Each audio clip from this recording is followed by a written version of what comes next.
നമുക്ക് ഈ pharmaco vigilance എന്താണെന്ന് ഒന്ന് ജസ്റ്റ് ഒന്ന് പറഞ്ഞു തരാമോ? Okay. It's a science and science to dictate ഒരു ADRs ഇല്ലാതെ അഡ്വേഴ്സ് ഡ്രഗ് റിയാക്ഷൻ ഒഴിവാക്കാനായിട്ടുള്ള ഒരു സംവിധാനമാണ് ഫാർമക്കോ വിജിലൻസ്. ഈ അഡ്വേഴ്സ് ഡ്രഗ് റിയാക്ഷൻ എന്ന് വെച്ചാൽ എന്താണ്? അഡ്വേഴ്സ് ഡ്രഗ് റിയാക്ഷൻ എന്ന് വെച്ചാൽ നമ്മൾ എന്തെങ്കിലും ഒരു മരുന്ന് കഴിച്ച് അത് ഒരു ഡ്രഗ് കഴിച്ചിട്ട് ആ ഡ്രഗ് കഴിച്ചിട്ട് പേഷ്യൻസിന് ഉണ്ടാകുന്ന എന്തെങ്കിലും റിയാക്ഷൻ ഉണ്ടാകുന്നെങ്കിൽ അതിനാണ് അഡ്വേഴ്സ് ഡ്രഗ് റിയാക്ഷൻ എന്ന് പറയുന്നത്. നമ്മൾ ഈ ആയുഷ് മെഡിസിൻസ് കഴിക്കുന്നതിൽ എന്തെങ്കിലും സൈഡ് എഫക്ട്സ് ഉണ്ടാവുമോ? ഇപ്പം ഏത് മരുന്ന് കഴിച്ചാലും ഒരു ഒരു ഡോക്ടർ പറയുന്ന രീതിയിൽ അതിൻ്റെ ഡോസിൽ അതിൻ്റെ ക്വാണ്ടിറ്റിയിൽ ഒരു ഡ്യൂറേഷൻ ടൈമിൽ ആ ടൈമിൽ കഴിക്കുന്ന മെഡിസിൻ അത് ഏത് മെഡിസിൻ ആയാലും പ്രശ്നമല്ല. എല്ലാവർക്കും നമസ്കാരം. ഇന്ന് നമ്മൾ ഡിസ്കസ് ചെയ്യാൻ പോകുന്നത് pharmaco vigilance in Ayush system എന്നൊരു ടോപ്പിക്കിനെ കുറിച്ചിട്ടാണ്. അപ്പോൾ അതിനെക്കുറിച്ചിട്ട് ഡീറ്റെയിൽ ആയിട്ടുള്ള കാര്യങ്ങൾ, അതിനെ പറ്റിയുള്ള ഡീറ്റെയിൽസുള്ള ഡിസ്കഷനാണ് നമ്മളിന്ന് ചെയ്യാൻ പോകുന്നത്. അതിൻ്റെ ഡീറ്റെയിൽ ആയിട്ടുള്ള കാര്യങ്ങൾ പറയാൻ വേണ്ടിയിട്ട് നമ്മുടെ പോഡ്കാസ്റ്റിലേക്ക് ഇന്ന് ഡോക്ടർ സൂരജ് എത്തിയിട്ടുണ്ടായിരുന്നു. പുള്ളിക്കാരൻ ഫാർമക്കോ വിജിലൻസിൻ്റെ ജൂനിയർ റിസർച്ച് ഫെല്ലോയായിട്ടാണ് വർക്ക് ചെയ്യുന്നത്. അപ്പോൾ പുള്ളിക്കാരനെ ഇതിനെപ്പറ്റിയുള്ള ഡീറ്റെയിൽ ആയിട്ടുള്ള കാര്യങ്ങൾ നമുക്ക് ചോദിച്ചറിയാം. നമുക്ക് ഈ ഫാർമക്കോ വിജിലൻസ് എന്താണെന്ന് ഒന്ന് ജസ്റ്റ് ഒന്ന് പറഞ്ഞു തരാമോ? അതിനെപ്പറ്റി ജസ്റ്റ് ഒരു ബ്രീഫ് ആയിട്ടുള്ള ഡിസ്കഷൻ. ഫാർമക്കോ വിജിലൻസ് WHO ഒരു ഡെഫിനിഷൻ പ്രകാരം it's a science and science to dictate ഒരു ADRs ഇല്ലാതെ അഡ്വേഴ്സ് ഡ്രഗ് റിയാക്ഷൻ ഒഴിവാക്കാനായിട്ടുള്ള ഒരു സംവിധാനമാണ് ഫാർമക്കോ വിജിലൻസ് എന്നാൽ WHO ഒരു ഡെഫിനിഷൻ പറയുന്നത്. പിന്നെ ഇതിനകത്ത് അഡ്വേഴ്സ് ഡ്രഗ് റിയാക്ഷൻ എന്ന് വെച്ചാൽ എന്താണ്? അഡ്വേഴ്സ് ഡ്രഗ് റിയാക്ഷൻ എന്ന് വെച്ചാൽ നമ്മൾ എന്തെങ്കിലും ഒരു മരുന്ന് കഴിച്ച് അത് അലോപ്പതി ആകട്ടെ ആയുർവേദമാകട്ടെ എന്തായാലും ഒരു ഡ്രഗ് കഴിച്ചിട്ട് ആ ഡ്രഗ് കഴിച്ചിട്ട് പേഷ്യൻസിന് ഉണ്ടാകുന്ന എന്തെങ്കിലും റിയാക്ഷൻ ഉണ്ടാകുന്നെങ്കിൽ അതിനാണ് അഡ്വേഴ്സ് ഡ്രഗ് റിയാക്ഷൻ എന്ന് പറയുന്നത്. അപ്പം നമുക്ക് നമ്മുടെ സിസ്റ്റത്തിനകത്ത് ആയുഷ് സിസ്റ്റത്തിനകത്ത് ഇത് ഇപ്പോഴാണ് കുറച്ച് നാളായിട്ടുള്ളൂ ഫാർമക്കോ വിജിലൻസ് വന്ന് തുടങ്ങിയിട്ട്. അപ്പം അത് നമ്മുടെ പ്രധാന പരിപാടി എന്ന് വെച്ചാൽ ഇത് കണ്ടുപിടിക്കുക എന്നുള്ളതാണ്. ഇതേപോലുള്ള ഡ്രഗ് റിയാക്ഷൻസ് വരുന്നത് അത് കണ്ടുപിടിക്കുകയും അത് റിപ്പോർട്ട് ചെയ്യും. ഇതാണ് ഇത്. നിങ്ങൾ എങ്ങനെ ഇതിന്റെ ഒരു സിസ്റ്റം ഉണ്ടാവും? ഇതെങ്ങനെ ഇത് ഫോർ എക്സാമ്പിൾ ഇതിന്റെ പ്രോസസ് എന്ന് പറയാം. ഇതിന്റെ പ്രോസസ്സ് എന്ന് വെച്ചാൽ ഇത് ഫാർമക്കോ വിജിലൻസ് വന്നിട്ട് വർഷങ്ങളായി. അലോപ്പതി സൈഡിൽ വന്നിട്ട് വർഷങ്ങളായി. നമ്മുടെ ഇതിനകത്ത് 2003 WHO അത് എല്ലാ ട്രഡീഷണൽ മെഡിസിനും ഫാർമക്കോ വിജിലൻസിയുടെ കീഴിൽ വരണമെന്നുള്ള ഒരു ഇത് ഇറക്കിയത്. അതിന്റെ ഫലമായിട്ട് ഇന്ത്യയിലും അത് നമ്മുടെ ആയുഷ് സിസ്റ്റവും ഇന്ത്യൻ സിസ്റ്റം ഓഫ് മെഡിസിനും കൂടെ ഫാർമക്കോ വിജിലൻസിൽ ഇൻക്ലൂഡ് ചെയ്യാനായിട്ടുള്ള ഒരു സ്റ്റാർട്ട് തുടങ്ങിയാണ്. പക്ഷെ ആ സമയത്ത് അത് വലുതായിട്ട് നടന്നില്ല. 2008 അവര് ഫസ്റ്റ് ഒരു സെക്ഷനായിട്ട് ഒരു പൈലറ്റ് സ്റ്റഡി എന്ന രീതിയിൽ തമിഴ്നാട് ഉൾപ്പെടെ ഒരു 6 സ്റ്റേറ്റിൽ ഇത് സ്റ്റാർട്ട് ചെയ്തു. അതും ചെറിയൊരു ഇത് മാത്രമേ, അപ്പോൾ ഒരു വലിയ പ്ലാൻ ആയിട്ടുള്ള അല്ലാണ്ടൊരു ചെറിയ ഇത് മാത്രം. ബട്ട് അതിനുശേഷം ഒരു 2018 തൊട്ട് നമ്മുടെ ഓൾ സ്റ്റേറ്റിൽ ഫാർമക്കോ വിജിലൻസ് സെന്റേഴ്സ് ഉണ്ട് ആയുഷ് ഡിപ്പാർട്ട്മെന്റ്. ഇപ്പോൾ all around 99 centres all India ഇപ്പോൾ ഉണ്ട്. അപ്പം അതിൽ ഞാൻ വർക്ക് ചെയ്യുന്ന സെന്റർ കന്യാകുമാരി ജില്ലയിലെ കുഴിത്തുറ അവിടുത്തെ GH ഞാൻ വർക്ക് ചെയ്യുന്നത്. അപ്പോൾ ഇതേപോലെ എല്ലാ സ്ഥലത്തും ട്രിവാൻഡ്രത്തുണ്ട്. അത് സിദ്ധയ്ക്ക് വേണ്ടിയുള്ളതാണ് ഞാൻ വർക്ക് ചെയ്യുന്നത്. ഇതേപോലെ ആയുഷ് ഡിപ്പാർട്ട്മെന്റിലെ ആയുർവേദത്തിന് യുനാനി, സിദ്ധ, ഹോമിയോ, യോഗ, നാച്ചുറോപ്പതിക്ക് ഇപ്പോൾ തൽക്കാലത്തേക്ക് ഫാർമക്കോ വിജിലൻസ് സെന്റേഴ്സ് ഒന്നുമില്ല. ബാക്കി ഉള്ള AUSH ഡ്രഗ്സ് എന്നാണ് നമ്മൾ ഡ്രഗ്സ് എന്നാണ് പറയുന്നത്. അതിനുള്ള ആ ഡിപ്പാർട്ട്മെന്റ്സിലുള്ള എല്ലാവർക്കും ഇതെങ്ങനെയാ ആൾക്കാർ നിങ്ങൾക്ക് റിപ്പോർട്ട് ചെയ്യുന്നത് എങ്ങനെയാ? നിങ്ങൾ എങ്ങനെയാ കണ്ടുപിടിക്കുന്നത്? അതിനെ പറ്റി ഒന്ന് പറയാം. ഇത് ADRs ഇപ്പൊ നമ്മൾ റിപ്പോർട്ട് ചെയ്യുന്നതെന്ന് വെച്ചാൽ OP പേഷ്യൻസ് വരുന്ന ഇപ്പൊ അവർക്ക് ഇപ്പൊ നമ്മൾ 5 ദിവസത്തേക്ക് ബൈ എക്സാമ്പിൾ ഒരു 5 ദിവസത്തേക്ക് ഒരു മെഡിസിൻ കൊടുക്കാം. ആ മെഡിസിൻ കൊടുക്കുന്നത് ഇപ്പം മെഡിസിൻ കൊടുത്ത് 2 ദിവസം 3 ദിവസം കഴിയുമ്പം ആ കൊടുക്കുന്ന മെഡിസിനിൽ എന്തെങ്കിലും ഒരു പ്രശ്നം ഉണ്ടെങ്കിൽ അവര് പേഷ്യൻസ് നമ്മുടെ അടുത്ത് വന്ന് പറയും, ഇങ്ങനെയാണ് എനിക്ക് ഇന്ന മരുന്ന് കഴിച്ചിട്ട്.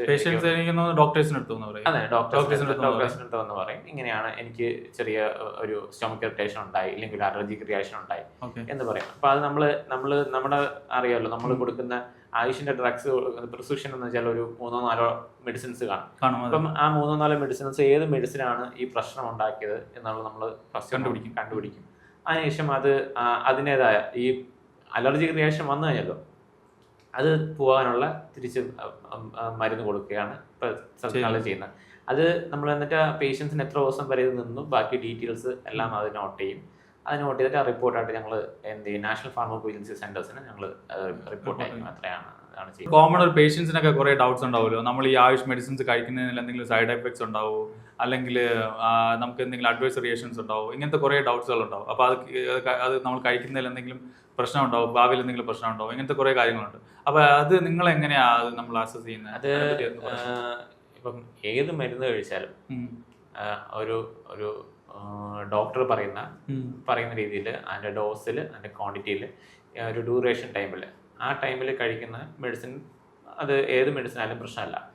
ബട്ട് ചില പേഷ്യൻസിന് ഈ അഡ്വേഴ്സ് ഡ്രഗ് റിയാക്ഷൻസ് ഉണ്ടാവുന്നത് ഒന്നീ ഡോക്ടേഴ്സ് പറയുന്ന ഈ മാനദണ്ഡങ്ങൾ പാലിക്കാതെ മരുന്ന് കഴിക്കുകയോ, അല്ലെങ്കിൽ പറയും ഈ മരുന്ന് കഴിക്കുമ്പോൾ ഇന്ന ഡയറ്ററി അറേഞ്ച്മെന്റ് ആയിരിക്കണം എന്ന് പറയും, അത് മാറുക. ഇതൊരു ഫാക്ടറാണ്. ഇല്ലാണ്ട് അടുത്തൊരു ഫാക്ടർ എന്ന് വെച്ചാൽ ആ കൊടുക്കുന്ന മെഡിസിൻ പ്രോപ്പറായിട്ട് പ്യൂരിഫൈ ആവാതെയോ അല്ലെങ്കിൽ പ്രോപ്പർ പ്രിപ്പറേഷൻസ് ഇല്ലാതെ മെഡിസിൻ കൊടുക്കുകയോ, ഇതൊക്കെ ചെയ്യുമ്പോഴാണ് ഈ അഡ്വേഴ്സ് ഡ്രഗ് റിയാക്ഷൻ ഉണ്ടാകുന്നത്. അതേപോലെ പേഷ്യൻസ്, ഇനി അടുത്തൊരു ഫാക്ടർ എന്ന് വെച്ചാൽ പേഷ്യൻസ് അതേപോലെ നമ്മുടെ സെയിൽസിൽ പോയി, സാധാരണ കൗണ്ടർ സെയിലിൽ പോയിട്ട് മെഡിസിൻ വാങ്ങിക്കാം. ആ മെഡിസിൻ വാങ്ങിച്ചിട്ട് പേഷ്യൻസിനകത്തില്ല.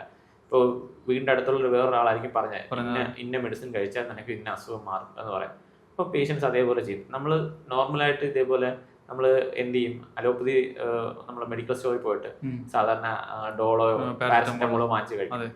അത് യഥാർത്ഥത്തിൽ കഴിക്കാൻ പാടില്ല. ഒരു ഡോക്ടർ എന്ന നിലയ്ക്ക് ആ ഡോക്ടറിന്റെ പ്രിസ്ക്രിപ്ഷനോടെ, ഡോക്ടറുടെ കൺസൾട്ടേഷൻ കൂടെ അങ്ങനെ ചെയ്യാൻ പാടുള്ളൂ.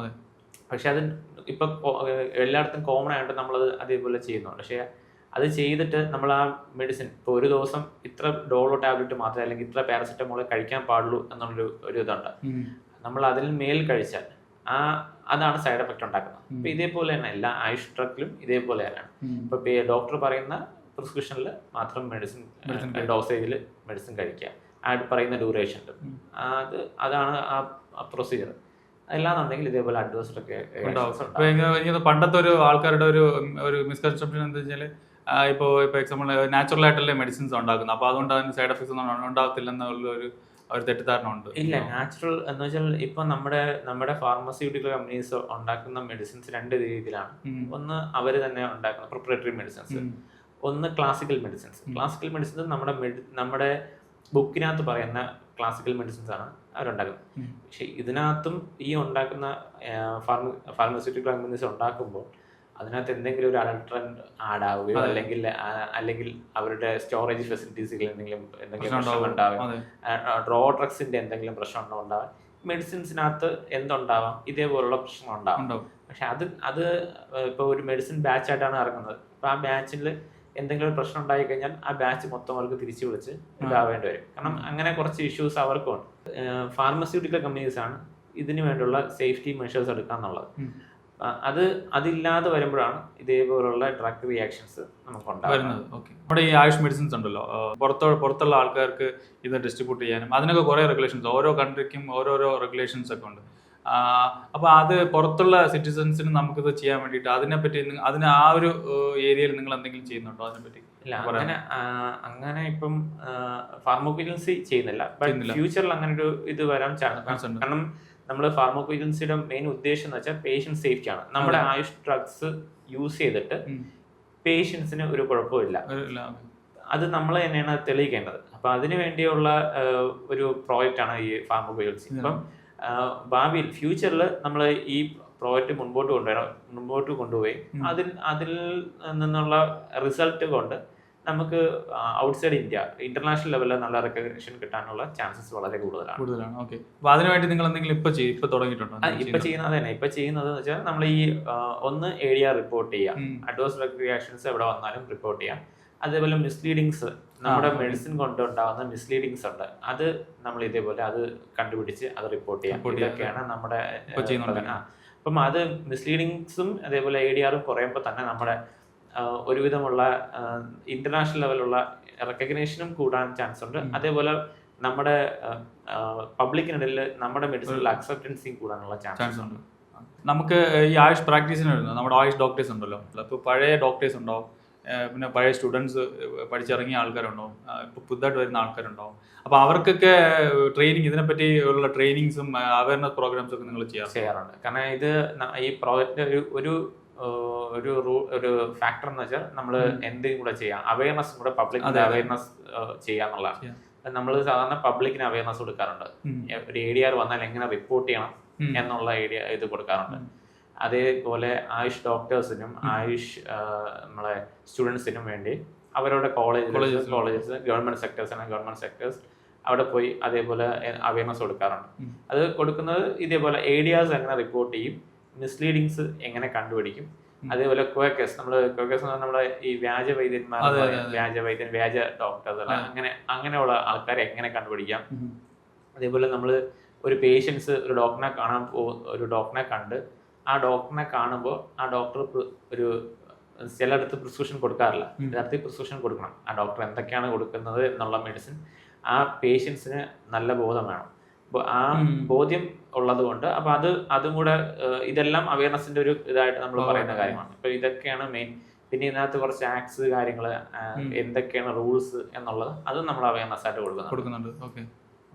പിന്നെ വേറെ ഒരു ഇതെന്ന് വെച്ച് കഴിഞ്ഞാൽ നമുക്ക് ഇപ്പോൾ അലോപ്പതി സിസ്റ്റത്തിൽ ഒരു ഫാർമക്കോ വിജിലൻസ് ഉണ്ട്, നിങ്ങൾക്ക് ആയുഷ് സിസ്റ്റത്തിലും ഫാർമക്കോ വിജിലൻസ് ഉണ്ട്. അപ്പോൾ ഇതിന്റെ രണ്ടിന്റെ തമ്മിലുള്ള ഒരു ഡിഫറൻസ് ഒന്ന് പറഞ്ഞുതരാം. അലോപ്പതി സൈഡിലുള്ള ഫാർമക്കോ വിജിലൻസ് എന്ന് വെച്ചാൽ അവരുടെ ഫാർമസ്യൂട്ടിക്കൽ കമ്പനീസിന്റെ തന്നെയാണ് ഫാർമക്കോ വിജിലൻസ് സെന്റേഴ്സ് ഉണ്ടാവുന്നത് തോന്നും. നമ്മുടേത് അങ്ങനെയല്ല. കാരണം അവരുടേത് സയന്റിഫിക്കലി പ്രൂവൺ ആയിട്ടുള്ള എല്ലാ മെഡിസിനും അങ്ങനെ ഒരു ലാബ് ഓറിയന്റേറ്റ് വരുന്ന ഇതായതുകൊണ്ട് അവർക്ക് അവിടെ തന്നെ ആയിരിക്കും, അവരുടെ ഫാർമസ്യൂട്ടിക്കൽ കമ്പനിയിൽ തന്നെ ആയിരിക്കും ഇതുള്ളത്. നമുക്കിതൊരു ഇപ്പോൾ ഒരു പ്രോജക്റ്റ് ആയിട്ടാണ് നമുക്കിത് തുടങ്ങിയിട്ടുള്ളത്. അപ്പം ആ ഫാർമക്കോ വിജിലൻസ് നമുക്ക് ആയുഷിനകത്തുള്ള നേരത്തെ പറഞ്ഞ പോലെ തന്നെ അതിൻ്റെ ഒരു ഇമ്പോർട്ടൻസ് എന്ന് വെച്ചാൽ പേഷ്യൻറ്റിൻ്റെ സേഫ്റ്റി നമ്മൾ ആയുഷ് ഡിപ്പാർട്ട്മെന്റ് ഉറപ്പാക്കുക എന്നുള്ളതിന് വേണ്ടിയാണ് ഇത് സ്റ്റാർട്ടപ്പ് ചെയ്തത്. നമ്മൾ ഫാർമസ്യൂട്ടിക്കൽ കമ്പനിയുമായിട്ട് ഇപ്പം ഞാൻ പറഞ്ഞില്ലേ, അവരുണ്ടാക്കുന്ന മെഡിസിൻസിന്റെ സേഫ്റ്റി പേഷ്യൻസ് കഴിച്ചതിന് ശേഷം എന്തെങ്കിലും ഇതുണ്ടെങ്കിൽ മാത്രമേ നമുക്കത് റിപ്പോർട്ട് ചെയ്ത് നമുക്ക് ഇത് ചെയ്യാൻ പറ്റുള്ളൂ. അപ്പൊ അതാണ് അതിന്റെ തമ്മിലുള്ള രണ്ടിന്റെയും വ്യത്യാസം. മറ്റവർക്ക് അവരുടെ ഓരോ ഫാർമസ്യൂട്ടിക്കൽ കമ്പനീസ് തന്നെ വലിയ വലിയ ഫാർമേഴ്സിൽ തന്നെ അതിന്റെ ഇത് കാണും, ഒരു ഡോക്ടറോ അല്ലെങ്കിൽ ഡോക്ടറോ ഒരു സയന്റിഫിക് എക്സ്പേർട്ടോ അങ്ങനെ ആരെങ്കിലും അവിടെ. നമുക്ക് അങ്ങനെ ഇപ്പം തൽക്കാലത്തേക്ക് അങ്ങനെ ഇല്ല. അപ്പൊ അത് ഇല്ലാത്തത് കൊണ്ടാണ് ഗവൺമെന്റ് ഇങ്ങനൊരു പ്രൊപ്പോസൽ വയ്ക്കും, ഇങ്ങനൊരു അഡീഷണൽ ആയിട്ട് കാരണം നമുക്കും പേഷ്യന്റ് സേഫ്റ്റി ഇതാണെന്നുള്ള ഇമ്പോർട്ടന്റ് ആയതുകൊണ്ടാണ് ഇങ്ങനെ ഇത് വെച്ചത്. ഇപ്പം നിങ്ങൾ ഈ ഫാർമക്കോ വിജിലൻസ് ഒക്കെ ചെയ്യുന്നുണ്ടല്ലോ, അപ്പോൾ ഇതിനകത്ത് കുറേ ചലഞ്ചസ് ഒക്കെ ഫേസ് ചെയ്യുന്നുണ്ടാവും അല്ലേ? അപ്പോൾ നിങ്ങളിപ്പോൾ ആൾറെഡി ഇപ്പോൾ സ്റ്റാർട്ട് ചെയ്തിട്ടുള്ളതുകൊണ്ട് അങ്ങനെ ചലഞ്ചസ് ഒക്കെ ഉണ്ടാവും. അപ്പോൾ ഇപ്പോൾ നിങ്ങളുടെ ചലഞ്ചസ് എന്തൊക്കെയാണെന്ന് ജസ്റ്റ് ഒന്ന് ചലഞ്ചസ് എന്ന് പറയുമ്പോഴത്തേക്ക് ഇത് മെയിൻലി ഒന്ന് പേഷ്യൻസിന്റെ അടുത്തുനിന്നുള്ള ചലഞ്ചസ് നമുക്കുണ്ടാകും. ഇതേപോലെ ഒരു ADR റിപ്പോർട്ട് ചെയ്താൽ ചിലപ്പോൾ പേഷ്യൻസ് പറയണമെന്നില്ല. അപ്പൊ അങ്ങനെ വരും. അത് ആരെയും അറിയിക്കേണ്ടത് യഥാർത്ഥത്തിൽ അത് നമ്മളാണ് അറിയിക്കാനുള്ളത്. ഒരു ഏത് ഡോക്ടറിന്റെ ആണോ ആ പേഷ്യന്റ് മരുന്ന് വാങ്ങിച്ചത്, ആ ഡോക്ടറിന് ഇങ്ങനെ ADR വന്നിട്ടുണ്ടെങ്കിൽ ആ ഡോക്ടറിനെ തന്നെ അറിയിക്കാം. ആ ഡോക്ടർ ഗവൺമെന്റ് സെക്ടറിലുള്ളതാണോ പ്രൈവറ്റ് സെക്ടറിലുള്ളതാണെങ്കിലും അവരെന്ത് ചെയ്യുക, അവർ ആ ADR അങ്ങനത്തെ ADR വന്നിട്ടുണ്ട്, ഏത് മെഡിസിനാണ് ADR വന്നിട്ടുള്ളതെന്നുള്ള അതിന്റെ ഡീറ്റെയിൽസോടെ ഞങ്ങൾ റിപ്പോർട്ട് ചെയ്യാം. ഇതാണ് ആ റിപ്പോർട്ടിംഗ് മെത്തേഡ്. ഇങ്ങനെയാണ് ഇതിപ്പോ ഇത് ചെയ്യുന്നതിന് ഇപ്പൊ എക്സാമ്പിൾ എൻ്റെ അടുത്ത് വരുന്ന പേഷ്യന്റ് എന്ന് പറഞ്ഞു വെച്ചാൽ അപ്പൊ ഞാൻ ഏതെങ്കിലും വെബ്സൈറ്റ് ഉണ്ടോ അല്ലെങ്കിൽ നിങ്ങൾ എങ്ങനെ അറിയിക്കേണ്ടത്? ഇത് ഞങ്ങളുടെ സെല്ല് ഡയറക്റ്റ് ത്രൂ വിളിച്ചറിയിക്കാം. ഇല്ലാന്നുണ്ടെങ്കിൽ അത് ഇപ്പൊ നിങ്ങൾ ഗവൺമെന്റ് സെക്ടേഴ്സിലാണ് വർക്ക് ചെയ്യുന്നുണ്ടെങ്കിൽ ഗവൺമെന്റ് സെക്ടേഴ്സിൽ അതിനൊരു ഫോർമാറ്റ് ഉണ്ട്. ഞങ്ങൾക്ക് അതിൻ്റെ ഒരു ഫോർമാറ്റ്, ഒരു PDF ആണ്. അപ്പം ആ ഫോം ഫില്ല് ചെയ്തിട്ട് വേണം അതറിയും. ഇല്ലാന്നുണ്ടെങ്കിൽ നിങ്ങൾക്ക് ഇതൊന്നുമില്ല, ഒരു സാധാരണ ലേമാൻ ഇങ്ങനെ ഒരു കാര്യം പറഞ്ഞു ഞങ്ങളെ അറിയിക്കാനില്ലാന്നുണ്ടെങ്കിൽ ഡയറക്റ്റ് നിങ്ങൾക്ക് നാഷണൽ ഫാർമക്കോ വിജിലൻസ് സെല്ലിൽ നിങ്ങൾക്ക് അറിയിക്കാം, ADR റിപ്പോർട്ട് ചെയ്യാനായിട്ട് പറ്റും. ഇതൊക്കെയാണ് ഇതിന്റെ നോർമൽ ആയിട്ടുള്ള കാര്യങ്ങൾ. അപ്പൊ ഇത് എക്സാമ്പിൾ കോമൺ ആളുകൾക്ക് എനിക്കൊന്നും ഇതെങ്ങനെ ഇപ്പൊ അതിൽ അറിയിക്കുന്നത് അവർ വെബ്സൈറ്റ് ത്രൂ ആണ് അറിയിക്കേണ്ടത് അതോ? അവർക്ക് സാധാരണ ഇതിനെ പറ്റി ഒരു അവയർനെസ് ഇല്ല. ഇപ്പം ഇതിന്റെ കൂടെ ഞങ്ങൾ അവയർനെസ്സും കൊടുക്കുന്ന ഇപ്പൊ അവയർനെസ് കൊടുത്തു വരുന്നുണ്ട്. പേഷ്യൻസ് വന്ന് ഇല്ല ഇപ്പൊ നമ്മുടെ OP എന്നാണ് വാങ്ങിക്കുന്നത്, ഗവൺമെന്റ് സെക്ടർ OP എന്നാണ് വാങ്ങിക്കുന്നത്, മെഡിസിൻ വാങ്ങിച്ച് ഇങ്ങനെ ADR ഉണ്ടെങ്കിൽ അവിടെ തന്നെ വന്ന് അവർ തിരിച്ച് റിപ്പോർട്ട് ചെയ്യും, ഇങ്ങനെയാണ് ഡോക്ടർ എനിക്ക് ഇങ്ങനെ ഒരു ഇത് വന്നിട്ടുണ്ട്, അത് തിരിച്ച് റിപ്പോർട്ട്. അപ്പോൾ അത് ഞങ്ങൾ നാഷണൽ ഫാർമക്കോ വിജിലൻസിൽ ഞങ്ങളത് റിപ്പോർട്ട് ചെയ്യും. ഒരു മന്തിൽ ഇത്ര ADR വന്നിട്ടുണ്ട് എന്നുള്ള കാര്യം റിപ്പോർട്ട് ചെയ്യും. ഇതാണ് അതിന്റെ നോർമൽ പ്രൊസീജിയർ. ഇനി ഇതിൽ അടുത്തൊരു ചലഞ്ചസ് എന്ന് വെച്ചാൽ ചില ഡോക്ടേഴ്സ് നമുക്ക് എല്ലാരും ഇത് അക്സെപ്റ്റ് ചെയ്യുന്നില്ല. ഇപ്പം ചില ആൾക്കാർ പറയില്ല നമ്മുടെ കയ്യിൽ സൈഡ് എഫക്ട്സ് ഇല്ല, അപ്പൊ അതുകൊണ്ട് നമുക്കിത് റിപ്പോർട്ട് ചെയ്യേണ്ട കാര്യമില്ല എന്ന് പറയുന്ന ചില ഡോക്ടർ. അപ്പൊ അത് നമുക്ക് അതൊരു ചലഞ്ചാണ്. യഥാർത്ഥത്തിൽ അങ്ങനെ എല്ലാ മരുന്നിനും എല്ലാ പാർശ്വഫലം ഉണ്ട്, എല്ലാ മരുന്നിനും ഉണ്ട്. അപ്പം അത് എല്ലാ മരുന്നിനും പല പേഷ്യൻസിനും പല രീതിയിലായിരിക്കും അത് വരുന്നത്. അപ്പൊ അത് ചിലപ്പോൾ അവർ റിപ്പോർട്ട് ചെയ്യണമെന്നില്ല. അപ്പൊ അങ്ങനെ വരാതിരിക്കുമ്പോഴത്തേക്ക് ADR അവിടെ കിട്ടത്തില്ല, അത്രയേ ഉള്ളൂ. അപ്പം ഇതൊക്കെയാണ് ചലഞ്ചസ് ആയിട്ട് നമുക്ക്. പിന്നെ ഇതേപോലെ അടുത്തൊരു ചലഞ്ചസ് ആണ് മിസ്ലീഡിങ് ഉള്ളത്. മിസ്ലീഡിങ് അഡ്വർടൈസ്മെന്റ് നമ്മൾ ഇതേപോലെ റിപ്പോർട്ട് ചെയ്യുമ്പോഴും അതിന്റെ ചലഞ്ചസ് വരാറുണ്ട്. മിസ്ലീഡിങ് റിപ്പോർട്ട് ചെയ്യുന്ന ചിലപ്പോൾ ആ റിപ്പോർട്ടിങ് അങ്ങനെ ഒരു പ്രൊസീജിയർ ഉണ്ട്. അപ്പോൾ റിപ്പോർട്ട് ചെയ്യുമ്പോൾ ആ ചെയ്യുന്ന ഒരു ഫാർമസ്യൂട്ടിക്കൽ കമ്പനിയുടെ പേരിലായിരിക്കും, അല്ലെങ്കിൽ അവര് കൊടുക്കുന്ന അഡ്വർടൈസ്മെന്റ് തെറ്റായ രീതിയിലുള്ള അഡ്വർടൈസ്മെന്റ് ആയതുകൊണ്ട് നമ്മളത് റിപ്പോർട്ട് ചെയ്യുന്നത്. പക്ഷെ ആ ചിലപ്പോൾ മെഡിസിന്റെ പേരും അവർ പറയുന്ന ഈ മിസ്ലീഡിങ് മാത്രമേ കാണത്തുള്ളൂ. ചിലപ്പോൾ ആ ഫാർമസ്യൂട്ടിക്കൽ പേര് കാണത്തില്ല, അതിന്റെ ഡീറ്റെയിൽസ് ഒന്നും കാണത്തില്ല. അപ്പൊ അങ്ങനെ വരുമ്പോഴത്തേക്ക് ഇതൊക്കെ നമുക്കത് കൂടുതൽ റിപ്പോർട്ട് ചെയ്യാൻ വേണ്ടി ബുദ്ധിമുട്ടാണ്. പ്ലസ് അതേപോലെ ഇത് ചില മെഡിസിൻസ് റോഡ് സൈഡിൽ വിൽക്കും. അപ്പൊ ഒരു റോഡ് സൈഡിൽ വിൽക്കുന്ന മെഡിസിൻസ് അത് നമുക്ക് റിപ്പോർട്ട് ചെയ്യാൻ പാടില്ല. കാരണം അത് എന്ത് അഡ്രസ്സിൽ ആരുടെ പേരിൽ നമ്മളിത് ഈ പ്രശ്നമുണ്ട്. ബസ് സ്റ്റോപ്പിലും അപ്പം ഇതൊക്കെ പ്രശ്നമുണ്ട്. ചില ബസ് സ്റ്റോപ്പുകളിൽ നമ്മൾ കണ്ടിട്ടുണ്ട് ഇന്ന അസുഖത്തിന് ചികിത്സയുണ്ട്. അപ്പം ആ ചികിത്സയുണ്ട് എന്ന് പറയുന്ന ഇപ്പം ഇത്ര ദിവസം കൊണ്ട് ഡയബറ്റിക് ക്യൂർ ആകും എന്ന് പറയുന്ന കുറെ നമ്മൾ എല്ലായിടത്തും കാണാറുണ്ട്. അപ്പം അത് അവർ ആ പരസ്യം മാത്രമേ കൊടുക്കത്തുള്ളൂ. അപ്പൊ അതിനകത്ത് ചിലപ്പോൾ ഒരു ഫോൺ നമ്പർ മാത്രമായിരിക്കും. അപ്പം അങ്ങനെയാണെങ്കിൽ നമ്മൾ എന്ത് ചെയ്യും, ഞങ്ങൾക്ക് ഇതിനൊരു അഡ്വർടൈസ്മെന്റ് ആണ് ഞങ്ങൾക്ക് റിപ്പോർട്ട് ചെയ്യണം. അപ്പൊ ഞങ്ങൾ ആ ഫോൺ നമ്പറിൽ വിളിക്കും. ഞങ്ങൾ ആ ഫോൺ നമ്പറിൽ വിളിച്ചിട്ട് ഇത് എവിടെയാണെന്നുള്ളത് ഞങ്ങളൊരു പേഷ്യന്റ് എന്ന രീതിയിൽ ഞങ്ങൾ സംസാരിച്ച് അവരുടെ ഡീറ്റെയിൽസ് എല്ലാം എടുത്ത് എന്നിട്ട് വേണം ഞങ്ങൾക്ക് റിപ്പോർട്ട് ചെയ്യാൻ. അപ്പൊ ഇതൊക്കെയാണ് ഞങ്ങളുണ്ടാകുന്ന ചലഞ്ചസ് എന്ന് വെച്ചാൽ ഇതൊക്കെ.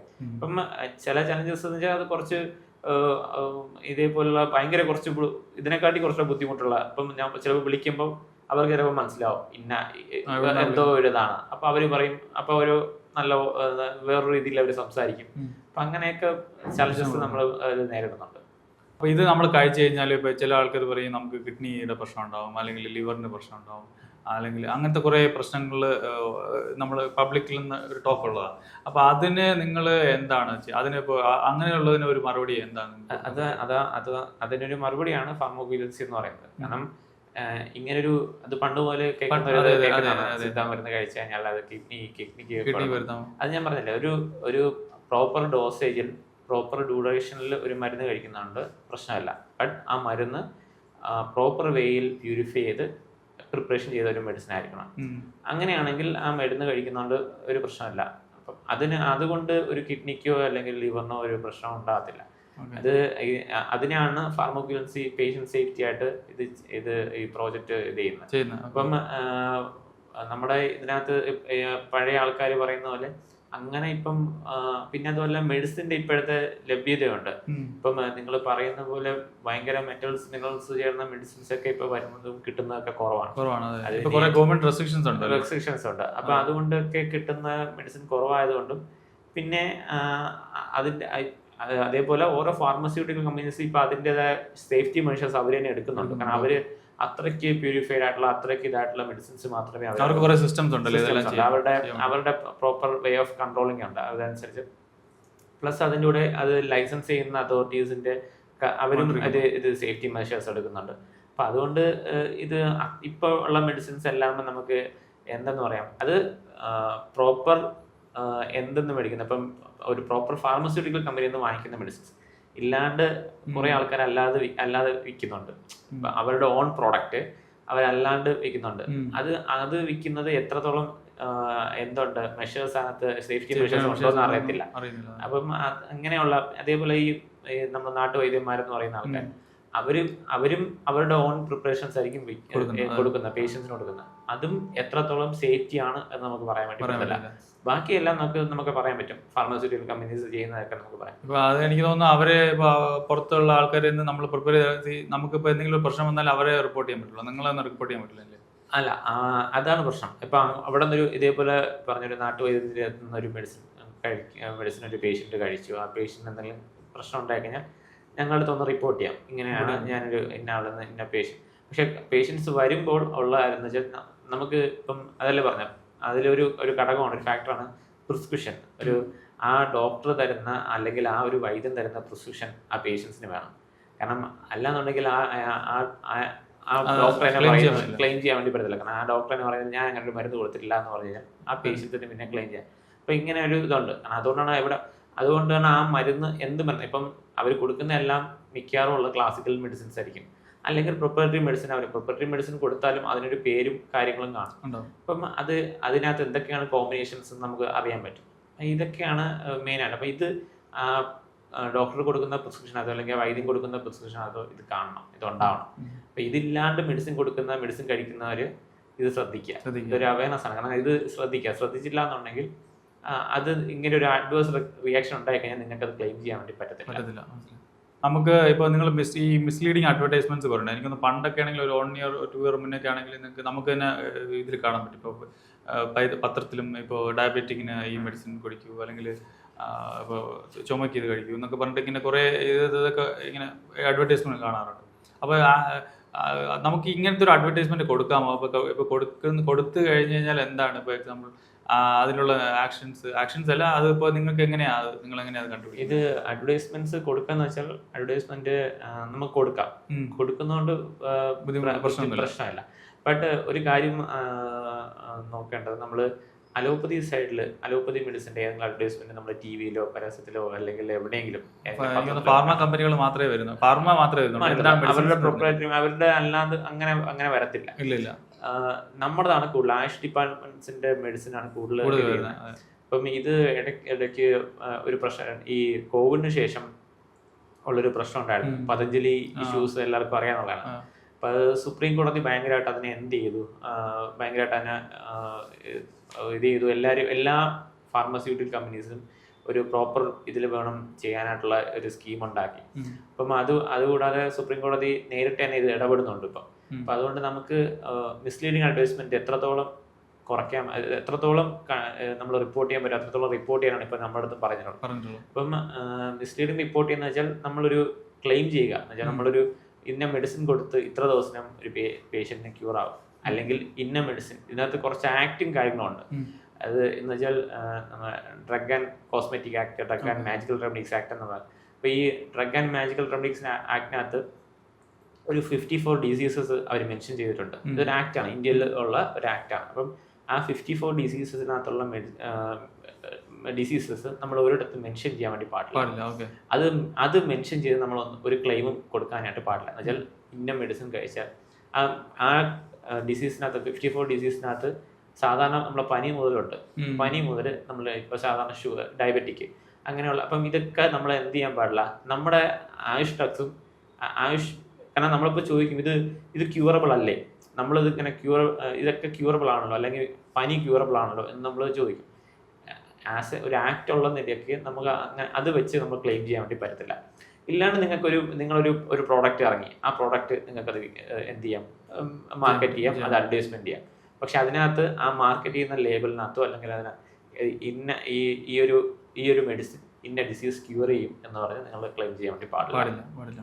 അത് ക്ലെയിം ചെയ്താൽ അത് മിസ്ലീഡിങ് അഡ്വർടൈസ്മെന്റ് ആണ്. അത് ഞങ്ങൾക്ക് അതേപോലെ തന്നെ ഇത് ഫാർമസ്യൂട്ടിക്കൽ കമ്പനീസിന്റെ കാര്യമാണ് നമ്മൾ പറഞ്ഞത്.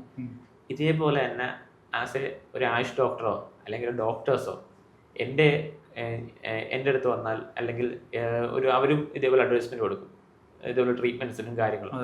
അപ്പം ഇന്ന അസുഖങ്ങൾക്ക് എനിക്കും ട്രീറ്റ്മെന്റ് ഉണ്ട്, ഞാൻ പൂർണ്ണമായി ഭേദമാവും എന്നുള്ള ക്ലെയിം അവരും കൊടുക്കാൻ വേണ്ടി പാടില്ല. അപ്പം അവരും കൊടുത്തു കഴിഞ്ഞാൽ അവർക്കും അത് പ്രശ്നം ഉണ്ടാവും. ഇതിനൊരു പ്രോപ്പർ വേ ഓഫ് റിപ്പോർട്ടിംഗ് ഉണ്ട്. ആ റിപ്പോർട്ടിംഗ് അനുസരിച്ച് ഇത് ഏതൊക്കെ സെൽസിലാണ് പോകുന്നത് വെച്ചാൽ ഇപ്പൊ ചില മെഡിസിൻസ് ഉണ്ട്, ഡോക്ടർ ആരും തന്നെ കണ്ടാണ്, നമ്മളെ ചില ഫാർമസ്യൂട്ടിക്കൽ കമ്പനീസ്, നമ്മുടെ റെഗുലർ ആയിട്ടുള്ള ഫാർമസ്യൂട്ടിക്കൽ കമ്പനീസ് അവരെല്ലാം പ്രോപ്പർ GMP സർട്ടിഫിക്കേഷനോ അല്ലെങ്കിൽ അങ്ങനെയുള്ള റെഗുലർ അതോറിറ്റീസ് സർട്ടിഫൈഡ് ആയിട്ടുള്ള മെഡിസിൻസ് ആയിരിക്കും ഇറക്കുന്നത്. ചില ഫാർമസ്യൂട്ടിക്കൽ കമ്പനീസ് അത് നമുക്ക് പ്രത്യേകിച്ച് അങ്ങനെ പേരെടുത്ത് പറയാനൊന്നും പറ്റില്ല, അത്രയ്ക്ക് റെയർ ആയിട്ടുള്ള അവര് എന്ത് ചെയ്യുന്ന വെച്ചാൽ ചില മെഡിസിൻസ്, ഇപ്പൊ നമ്മൾ എക്സാമ്പിൾ പറയാനാണെങ്കിൽ സിദ്ധയ്ക്കുള്ള ഒരു മെഡിസിനാണ് നിലവേമ്പ് കുടിനീർ, കഫസുര കുടിനീർ. നമുക്കുള്ള കഷായങ്ങളാണ്. അത് അവർ FSSAI രജിസ്ട്രേഷനിൽ വിൽക്കും. അതൊരു തെറ്റായ ഒരു കാര്യമാണ്. FSSAI രജിസ്ട്രേഷനിൽ ഒരു ഡ്രഗ്സ് വിൽക്കാൻ വേണ്ടി പാടില്ല. FSSAI രജിസ്ട്രേഷൻ എന്ന് വെച്ചാൽ ഫുഡ് ആൻഡ് സേഫ്റ്റി, ഫുഡ് അല്ലെങ്കിൽ അങ്ങനെയുള്ള ഇത് മാത്രം ഐറ്റംസ് മാത്രം രജിസ്റ്റർ ചെയ്യുക എന്നുള്ളതാണ്. ഇവരത് ഫുഡായിട്ട് തന്നെ എന്ത് ചെയ്യും, രജിസ്റ്റർ ചെയ്യും. അതിന് ഓരോ മാനദണ്ഡങ്ങളുണ്ട്. അത് രജിസ്റ്റർ ചെയ്യുന്നതിൻ്റെ ഓരോ ഇതുണ്ട്. അപ്പം അവരത് ഫുഡായിട്ട് രജിസ്റ്റർ ചെയ്യും. അത് അവർ അതേപോലെ അഡ്വർടൈസ്മെന്റ് കൊടുക്കും, FSSAI രജിസ്ട്രേഷൻ ഉള്ളതാണ്. അപ്പം അങ്ങനെ കൊടുക്കുമ്പോൾ അത് പേഷ്യൻസിന് അതൊരു തെറ്റായ ഒരു രീതിയിലാണ്. അപ്പം ഞങ്ങൾ ഇതും റിപ്പോർട്ട് ചെയ്യും. അപ്പം ഇങ്ങനൊരു FSSAI രജിസ്ട്രേഷൻ ഉള്ളൊരു ഡ്രഗാണ് ഞങ്ങൾ റിപ്പോർട്ട് ചെയ്യുന്നതെങ്കിൽ അത് അവരുടെ സെല്ലിൽ പോകും. FSSAI സെല്ലിൽ പോയി അവരത് നോക്കിയിട്ട് അവർ എന്ത് ചെയ്യും, ആ രജിസ്ട്രേഷൻ ക്യാൻസൽ ചെയ്യും. ഇപ്പം ഇങ്ങനെ കുറച്ച് ഇതേപോലെ ഒരു ആയുഷ് ഡോക്ടറാണ് ഇതേപോലെ ചെയ്യുന്നെങ്കിൽ അതേപോലെ തന്നെ ആയുഷ് ഡോക്ടർ നമ്മൾ അയക്കുന്ന റിപ്പോർട്ട് NCSM ഇപ്പം NCSM national council of Indian system of medicine, അവരുടെ ഒരു സെല്ലുണ്ട്. ഇപ്പം ഇതേപോലെ ഒരു ഡോക്ടറാണ് ഒരു മിസ്ലീഡിങ് കൊടുക്കുന്നുണ്ടെങ്കിൽ ആ ഡീറ്റെയിൽസ് അവരുടെ സെല്ലിൽ പോകും. കാരണം ഇതെല്ലാം ഞങ്ങൾ അയക്കുന്നത് സെൻട്രൽ നാഷണൽ ഫാർമക്കോവിജിലൻസി സെല്ലാണ്. അപ്പോൾ അവർ ഇത് പ്രോപ്പറായിട്ട് കൺസ്യൂമർ പ്രൊട്ടക്ഷൻ ആക്ട് അതിൻ്റെ കൺസ്യൂമർ അവർക്ക് ഇതേപോലെ എന്തൊക്കെ നമ്മൾ അയക്കുന്ന മിസ്ലീഡിങ് അവർ തന്നെ സോർട്ട് ഔട്ട് ചെയ്ത് അവർ തന്നെ അയക്കും. ഓരോ ഡിപ്പാർട്ട്മെൻറ്റ് ഏതാണ് അതേപോലെ ഒരു ഡോക്ടറാണ് ചെയ്യുന്നതെങ്കിൽ അത് NCSMലേക്ക് പോകും. NCSM അത് ഇത് വിലയിരുത്തിയിട്ട് അത് ആദ്യം ഒരു നോട്ടിഫിക്കേഷൻ കൊടുക്കും, ഇങ്ങനെയാണ് ഇത് ചെയ്യാൻ പാടില്ല എന്നുള്ളത്. ഇല്ല വീണ്ടും ഇതേ സെയിം ഡോക്ടറിനെ നമ്മൾ വീണ്ടും റിപ്പോർട്ട് ചെയ്യണം, അല്ലെങ്കിൽ വീണ്ടും ഇതാവണമെങ്കിൽ ഡോക്ടറെ ലൈസൻസ് ക്യാൻസൽ ആകും. ഇതെല്ലാം എന്താണ് ഇതിനകത്ത് വരുന്ന ഒരു മെയിൻ ആയിട്ടുള്ള കാര്യങ്ങളാണ്. ഇതാണ് മിസ്ലീഡിങ് റിപ്പോർട്ടിംഗ് ഇങ്ങനെയാണ് ഞങ്ങൾ ചെയ്യുന്നത്. നിങ്ങൾ എങ്ങനെയാണ് ഈ മിസ്ലീഡിങ് അഡ്വർടൈസ്മെന്റ്സ് ഒക്കെ കുറേ ഉണ്ട്, അപ്പോൾ ഇതൊക്കെ നിങ്ങൾ എങ്ങനെയാണ് കളക്ട് ചെയ്യുന്നത്? ഇത് സാധാരണ നമ്മൾ റോഡിൽ കാണുന്നത് തൊട്ട് ഇന്റർനെറ്റിലുള്ളത് വരെ നമ്മൾ കളക്ട് ചെയ്യും. നമ്മൾ കളക്ഷൻ നമുക്ക് ചിലപ്പോൾ ബസ്സിൽ ഏതെങ്കിലും പോസ്റ്റ് ആയിരിക്കും, ന്യൂസ് പേപ്പറിലുള്ളതായിരിക്കും, ഏതെങ്കിലും മാഗസീൻ ആയിരിക്കും, എന്തെങ്കിലും ബ്രോഷേഴ്സ് ആയിരിക്കും, എവിടെ നിന്നാലും ആ മീഡിയ എവിടെ നിന്നാണ് നമുക്കത് കളക്ട് ചെയ്യാൻ വേണ്ടി. അത് മാക്സിമം കൂടുതൽ വരുന്നത് ഇന്റർനെറ്റിൽ നിന്നോ അല്ലെങ്കിൽ ഇപ്പോൾ കുറേ യൂട്യൂബ് വരുന്നുണ്ട്. ചില യൂട്യൂബ് കണ്ടന്റ് ക്രിയേറ്റേഴ്സ് തന്നെ ഇത് എന്ത് ചെയ്യുന്നുണ്ട്, ഇതേപോലുള്ളത് അവർ പ്രൊമോട്ട് ചെയ്യുമ്പോൾ അപ്പോൾ അത് നമുക്ക് കാണപ്പെടുകയും അത് ഇത് റിപ്പോർട്ട് ചെയ്യുന്നുണ്ട്. ഇങ്ങനെ കുറേ ഏത് മീഡിയസിൽ നിന്നുമാണ് നമുക്കത് ആ കണ്ടന്റ് നമുക്ക് എടുക്കാം. അങ്ങനെയുള്ളതാണ്. നിങ്ങൾ അവിടെ റിപ്പോർട്ട് ചെയ്യും? അത് ഞങ്ങൾ പ്രോപ്പർ വേയിൽ ഞങ്ങൾ അവിടെ എല്ലാ മന്തും റിപ്പോർട്ടിംഗ് ഉണ്ട്. ഇപ്പോൾ നമ്മൾ ആ റിപ്പോർട്ട് ചെയ്യുന്നത് അതിൻ്റെ concern officer state licensing authority ആയിരിക്കും. ഒരു മിസ്ലീഡിങ് നമ്മൾ റിപ്പോർട്ട് ചെയ്തു. ഇപ്പം ഞാൻ വർക്ക് ചെയ്യുന്നത് കന്യാകുമാരി ഡിസ്ട്രിക്റ്റിലായതുകൊണ്ട് ഞാൻ അവിടെ നിന്നൊരു എനിക്കൊരു ഇതേപോലൊരു ഇത് കിട്ടിക്കഴിഞ്ഞാൽ ഞാനത് ആ മന്ത് സ്റ്റേറ്റ് ലൈസൻസിങ് അതോറിറ്റിക്ക് റിപ്പോർട്ട് ചെയ്യും. സ്റ്റേറ്റ് ലൈസൻസിങ് അതോറിറ്റി ഞാൻ റിപ്പോർട്ട് ചെയ്ത ആ ഒരു ഫാർമസിയെ കുറിച്ചോ അല്ലെങ്കിൽ ആ മിസ്ലീഡിങ് കണ്ടന്റ് അവരത് ഒരു പ്രോപ്പർ ത്രൂ ചാനൽ വഴി അവരത് അന്വേഷിക്കും. ഫസ്റ്റ് ഒരു ഷോക്കിംഗ് നോട്ടീസ് പോലെ ഒരു ഇത് കൊടുക്കും, ഇങ്ങനെയാണ് ഒരു മിസ്ലീഡിങ് നിങ്ങളെ കണ്ടിട്ടുണ്ട്, അപ്പോൾ അതിൻ്റെ ഒരു എൻക്വയറി എന്നുള്ള രീതിയിൽ നിങ്ങൾ വന്ന് അത് ഇത് ചെയ്യുക. അത് ഇല്ലാന്നുണ്ടെങ്കിൽ വീണ്ടും അത് റിപ്പീറ്റേഷൻ വരിക അങ്ങനെ ചെയ്തിട്ടുണ്ടെങ്കിൽ കൺസേൺ ഡ്രഗ് ഇൻസ്പെക്ടർക്ക് നിർദ്ദേശം കൊടുക്കും. അതവിടെ പോയി അത് കണ്ട് ഏതാണോ ഡ്രഗ് അതിൻ്റെ ഒരു മെൻഷൻ പറഞ്ഞിരിക്കുന്നത് മിസ്ലീഡിങ് പറഞ്ഞിരിക്കുന്നത് അവിടെ അത് പോയി കണ്ട് അത് സീസ് ചെയ്യാൻ വേണ്ടി ഇൻസ്ട്രക്ഷൻ കൊടുക്കും. അപ്പം ആ ഡ്രഗ് ഇൻസ്പെക്ടറിന് അവിടെ പോയി ഒരു പോലീസ് പ്രൊട്ടക്ഷനോടെ പോയി അത് സീസ് ചെയ്യാം. ഇല്ലാന്നുണ്ടെങ്കിൽ അവർ പ്രോപ്പറായിട്ടുള്ള അതിൻ്റെ ഇത് ആ ഫാർമസ്യൂട്ടിക്കൽ കമ്പനി അതിൻ്റെ പ്രോപ്പറായിട്ടുള്ള ഇത് കാണിക്കണം. അത് കാണിച്ചില്ല എന്നുണ്ടെങ്കിൽ അടുത്തതെന്ന് വെച്ചാൽ സീസ് ചെയ്തിട്ട് അവരത് ലൈസൻസ് ക്യാൻസൽ ചെയ്യും. ഏത് മെഡിസിൻ്റെ ആണോ ആ മെഡിസിൻ്റെ ലൈസൻസ് ക്യാൻസൽ ആകും. ഇതാണ് ആ പ്രോപ്പർ വേ. അപ്പം ഞങ്ങളുടെ ഇതെന്ന് വെച്ചാൽ റിപ്പോർട്ട് ചെയ്യുക. ഇത് മിസ്ലീഡിങ് എവിടെ നിന്ന് വരുന്നു അത് റിപ്പോർട്ട് ചെയ്യുക എന്ന് മാത്രമേ ഉള്ളൂ. അത് ഓൾ ഇന്ത്യ നമുക്കിപ്പോൾ റിപ്പോർട്ട് ചെയ്യാം, എവിടെ നിന്നാണോ എടുത്ത് റിപ്പോർട്ട് ചെയ്യാം. അപ്പം എവിടെ കണ്ടാലും നമ്മൾ മിസ്ലീഡിങ് കാണുകയാണെങ്കിൽ ഞങ്ങളത് റിപ്പോർട്ട് ചെയ്യും. അത് മെഡിസിൻ മാത്രമല്ല, ഞാൻ പറഞ്ഞ പോലെ ഇതേപോലെ ഡോക്ടേഴ്സിൻ്റെ ഇതേപോലെ ഒരു അവരുടെ ഒരു ഫാർമസിയുടെ അല്ലെങ്കിൽ ഒരു ക്ലിനിക്കിൻ്റെ ഒരു ഇതായിരിക്കും, ഒരു അഡ്വർടൈസ്മെന്റ് ആയിരിക്കും. ആ അഡ്വർടൈസ്മെന്റും നമുക്ക് ഇതേപോലെ റിപ്പോർട്ട് ചെയ്യാം. അപ്പോൾ റിപ്പോർട്ട് ചെയ്യുമ്പോൾ അതിൻ്റെതായ ആക്ഷൻസ് ചെയ്യും. മെയിനായിട്ട് ഈ ഫാർമക്കോവിജിലൻസിയുടെ ഉദ്ദേശം എന്ന് പറയുന്നത് പേഷ്യൻ്റ് സേഫ്റ്റിയാണ്. അത് നമ്മൾ ഇതേപോലെയുള്ള കാര്യങ്ങൾ ചെയ്ത് പേഷ്യൻസിനെ സേഫ്റ്റി വരുന്നു. ഇതിപ്പം ത്രൂ പ്രോപ്പർ ചാനൽ ഇത് ഡൗൺ ആയി തുടങ്ങിയിട്ട് കുറച്ച് നാളായിട്ട്. അപ്പോൾ ഇത് വീണ്ടും കുറച്ച് നാൾ കഴിഞ്ഞാലേ അതിന്റെ പ്രോപ്പർ വേയിലും എത്തത്തുള്ളൂ. എക്സിക്യൂഷൻ ഇപ്പം 99 സെന്റേഴ്സ് ഇപ്പം റൺ ചെയ്യുന്നുണ്ട്. ഇപ്പം എല്ലായിടത്തും വീണ്ടും കൂടുതൽ സെന്റേഴ്സ് വേണം ഓരോ ഡിപ്പാർട്ട്മെന്റിലും. സിദ്ധയെന്നും അതേപോലെ കൊടുക്കുന്നുണ്ട്, നാഷണൽ ഇൻസ്റ്റിറ്റ്യൂട്ട് സിദ്ധ അതേപോലെ കൊടുക്കുന്നുണ്ട്. അഡീഷണൽ എന്ത് വേണം, നമുക്ക് സെന്റേഴ്സ് വീണ്ടും വേണം എന്നുള്ള ഇത് കൊടുക്കുന്നുണ്ട്. ഇത് എല്ലാ സ്റ്റേറ്റിലും പ്ലസ് യൂണിയൻ ടെറിട്ടറീസിലും ഇപ്പോൾ ഉണ്ട്. അപ്പം വീണ്ടും കൂടുതൽ സെന്റേഴ്സ് വരുമ്പോഴത്തേക്ക് ഇതേപോലെ മിസ്ലീഡിങ്ങിൻ്റെയും ഈ ADRൻ്റെയും റിപ്പോർട്ടിംഗ് കൂടും, മിസ്ലീഡിങ്ങിൻ്റെ റിപ്പോർട്ടിംഗ് കുറയും. കാരണം മിസ്ലീഡിങ് കുറഞ്ഞാൽ മാത്രമേ നമുക്ക് പേഷ്യൻസ് അതനുസരിച്ച് അപ്പം ഇതെല്ലാമാണ് ഞങ്ങളുടെ മെയിൻ എയിം ഞങ്ങൾ ചെയ്യുന്നത്. അപ്പം കൂടുതൽ പിന്നെ പബ്ലിക്കിന് അവയർനെസ്, പബ്ലിക്കിനും ആയുഷ് ഡോക്ടേഴ്സിനും ആയുഷ് സ്റ്റുഡൻസിനും ഉള്ള അവയർനെസ്. അത് അവയർനെസ് അവർക്കും കുറച്ച് അവെയർ ആകുമ്പോഴത്തേക്ക് അവർക്ക് മനസ്സിലാവും. അത് നമുക്കിപ്പം സാധാരണ ഇപ്പം കേരളത്തിലാണെങ്കിൽ ഒരുവിധം ഉള്ള പേഷ്യൻസോ അല്ലെങ്കിൽ പബ്ലിക്കോ കുറച്ചൊരു ഇതേപോലുള്ള കാര്യത്തിൽ അവയർന്നായിരിക്കും. പക്ഷെ ബാക്കിയുള്ള സ്റ്റേറ്റിൽ, നോർത്തേൺ സ്റ്റേറ്റിലൊന്നും അങ്ങനെ ആയിരിക്കത്തില്ല. അപ്പം അവർക്കൊക്കെ കൂടുതൽ അവയർനെസ് ചെയ്യേണ്ട കാര്യമുണ്ട്. അപ്പം അതുകൊണ്ട് ഇത് ഓരോ ഇയറിലും ഇതിൻ്റെ എന്തുണ്ടാവും, റിസൾട്ട് ഇൻക്രീസ് ആയി വരുന്നുണ്ട്. അപ്പം ഫ്യൂച്ചറിൽ നല്ലൊരു സിസ്റ്റത്തെ തന്നെ നല്ലൊരു ഇതാക്കി എടുക്കാനായിട്ട് ഫാർമോവിജിലൻസി കൊണ്ട് സാധിക്കും.